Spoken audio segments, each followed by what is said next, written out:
Bonjour à tous, bonjour mon cher. Et si tu étais dans l'erreur, comment le saurais-tu? Sais-tu comment on s'examine pour rester dans le chemin de Christ? Ou toi tu ne le fais jamais? La dernière fois, nous avons introduit nos plateformes et nous nous sommes souhaités les bienvenus dans Chemin de la vérité où nous débattons des sujets pareils et nous posons des questions et tu peux nous rejoindre dans cette plateforme Chemin de la vérité nouveau. Mais nous avons introduit avec ce verset de Colossiens 2 à son chapitre 8 où le Seigneur nous met en garde, il nous avertit et il nous dit: prenez garde que personne ne fasse de vous sa proie. Prenez garde. Dieu, qui ne se trompe pas, te dit, prends garde que personne ne fasse de toi sa proie. Ça veut dire que tu peux devenir la proie de quelqu'un sans savoir que tu es la proie de quelqu'un. Je vais vous le prouver tout à l'heure. Mais évoluons. Parce que ça, c'était l'introduction, c'est passé. Aujourd'hui, nous voulons ouvrir un autre thème qui sera: et si tu t'es trompé de Jésus, ce sera un sous-thème, parce que notre thème c'est: et si tu étais dans l'erreur. Et dans ce thème, nous aurons des sous-thèmes. Alors, Dieu a commencé à nous parler par son serviteur, le prophète Osée jadis. Dieu se plaignait et il a dit au chapitre 4 du livre d'Osée, au verset 6, « Mon peuple est détruit parce qu'il lui manque la connaissance. » C'est Dieu qui parle, il dit: mon peuple, le peuple de Dieu, son peuple est détruit parce qu'il lui manque la connaissance. C'est Dieu qui le dit. Je ne sais pas quelle est la connaissance que toi tu as. C'est la connaissance selon Dieu ou c'est ta connaissance à toi. Mais Dieu dit: tu es détruit. Il est sûr et certain que tu seras détruit si tu n'as pas sa connaissance. Alors, par ricochet, tu as la connaissance de Dieu, tu as la vie. Tu n'as pas la connaissance de Dieu, mon frère. Tu seras le sujet de tous les maux, de toutes les tromperies, de toute la séduction qui se bat là dehors, et tu finiras par être la proie de quelqu'un, et après t'avoir dépouillé, après t'avoir malmené, tu finiras en enfer. Ça ne doit pas être ton partage. Voilà pourquoi il est important de s'examiner. Regardons la suite de ce verset.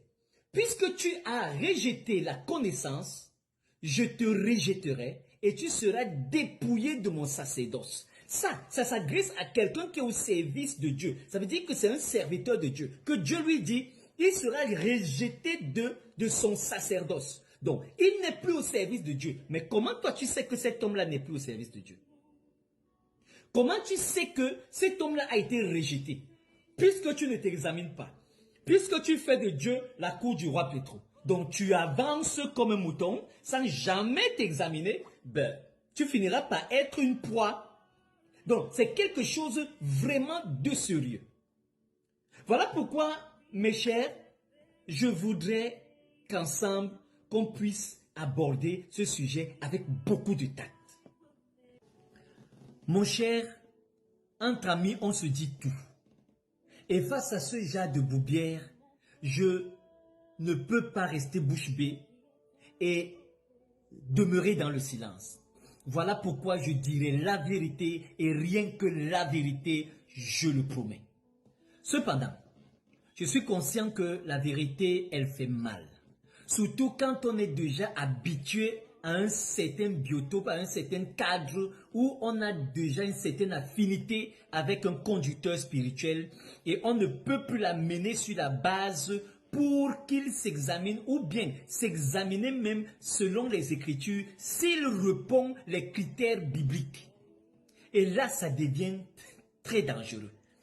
Parce que même depuis l'Ancien Testament, Dieu a toujours amené le peuple de l'ancien temps à s'examiner parce que Dieu a toujours su que beaucoup de personnes viendront dans sa chose pour leur intérêt propre. Dans le livre de Jérémie 29 au verset 8, il est écrit: « Car ainsi parle l'Éternel des armées, le Dieu d'Israël. Mais mettons même d'abord une parenthèse. Dieu se présente en disant qu'il est le Dieu d'Israël. Et il s'est toujours présenté en disant qu'il est le Dieu d'Israël. Comment toi tu as connu ce Dieu sans connaître son peuple?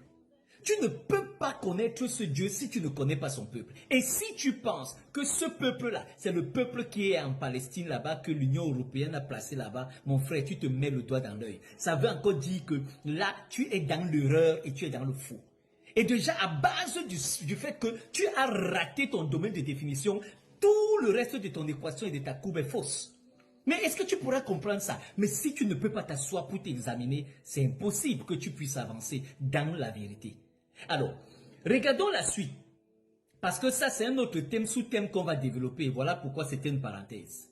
Dieu va dire, ne vous laissez pas tromper par vos prophètes qui sont au milieu de vous et par vos devins. N'écoutez pas vos songeurs dont vous provoquez les songes, car c'est le mensonge qu'ils vous prophétisent à mon nom.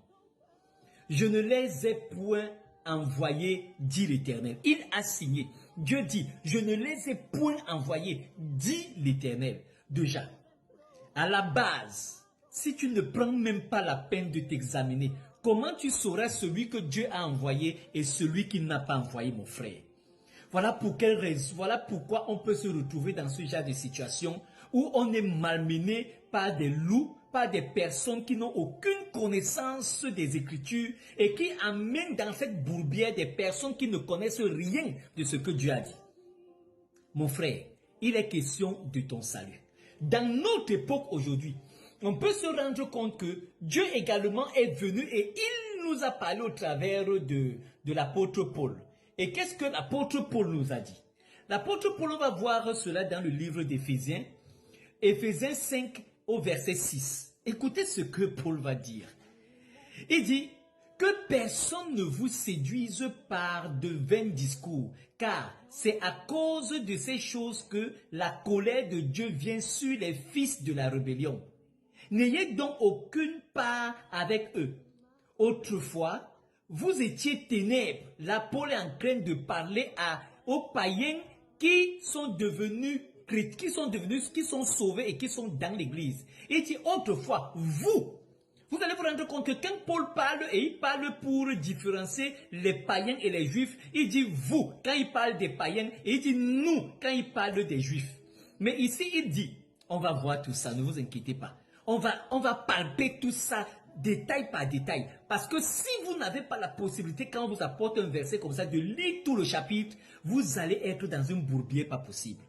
Mais personne ne peut entrer dans l'église et commencer à servir Dieu s'il ne sait même pas s'il est juif, s'il est païen.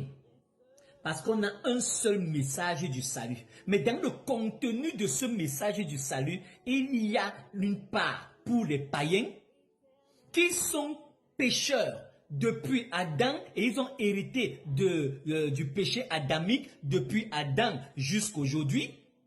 Et il y a ceux-là qui sont juifs, qui découlent de Jacob, qui découlent d'Abraham, d'Isaac, de Jacob, que Dieu s'est choisi et il a aimé.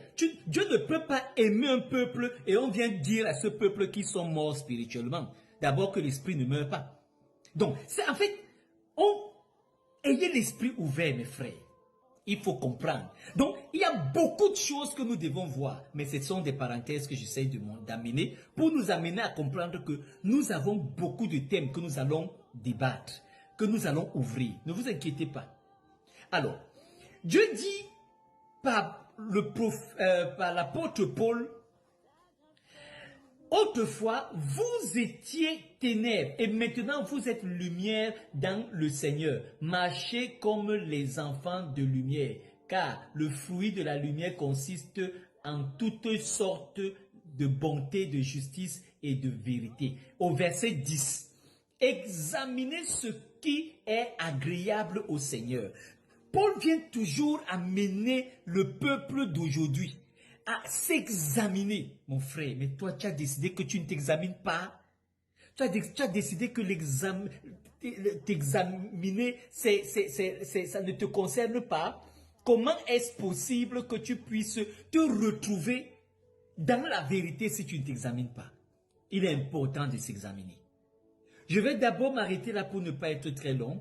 Like, abonne-toi mon frère et partage. Nous avons beaucoup de choses à nous dire. Et je suis très heureux d'être à votre service. Si vous désirez poser des questions, retrouvez-nous dans la plateforme Chemin de la Vérité Nouveau. Vous pouvez présenter le besoin, nous vous enverrons le lien. Merci et bonne continuation. Shalom.